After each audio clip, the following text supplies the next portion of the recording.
দোস্ত আজি মই দেখাম আপোনালোকক ড্ৰামছ অফ হেভেন কেনেকৈ ৰেডি কৰে। এয়া মই চিকেনখিনি কৰ্ণফ্লাৱাৰ দি পিনে আপোনাৰ ফ্ৰাই কৰি লৈছোঁ। আপোনালোকে চাই থাকক, এটা এটাকৈ মই দেখাই যাম। আৰু এতিয়া মই কাটি থোৱা নহৰু, আদা আৰু জলকীয়া এইবিলাক ফ্ৰাই কৰিছোঁ। চাই থাকক আপোনালোকে। এতিয়া মই এইখিনি ফ্ৰাই কৰাৰ পিছত ইয়াত মছলা দি কিনে এইখিনি বনাই লৈছোঁ। এতিয়া মই চচ দি দিছোঁ। ইয়াত চচ দি আকৌ অলপ লৰাই দিম। ইয়াত মছলা দি দিছোঁ, অলপ সোৱাদ অনুযায়ী দি ল'ব আপোনালোকে। এতিয়া মই ইয়াত ধনিয়া এড কৰি দিম। চাই থাকক আপোনালোকে। এয়া মই ধনিয়া দি দিলোঁ।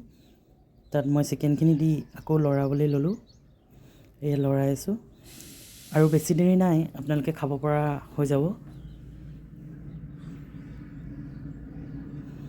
চাই থাকক আপোনালোকে। যদি মোৰ চেনেলটো আপোনালোকৰ ভাল লাগিছে তেনেহ'লে ছাবস্ক্ৰাইব কৰি শ্বেয়াৰ, লাইক, কমেণ্ট কৰিব বুলি আশা কৰিলোঁ। এয়া চাই থাকক, বনি গ'ল আমাৰ ড্ৰামছ অফ হেভেন। ৱাও, কি ধুনীয়া লাগিছে ন? আপোনালোকে এবাৰ ট্ৰাই কৰি চাব। Thank U.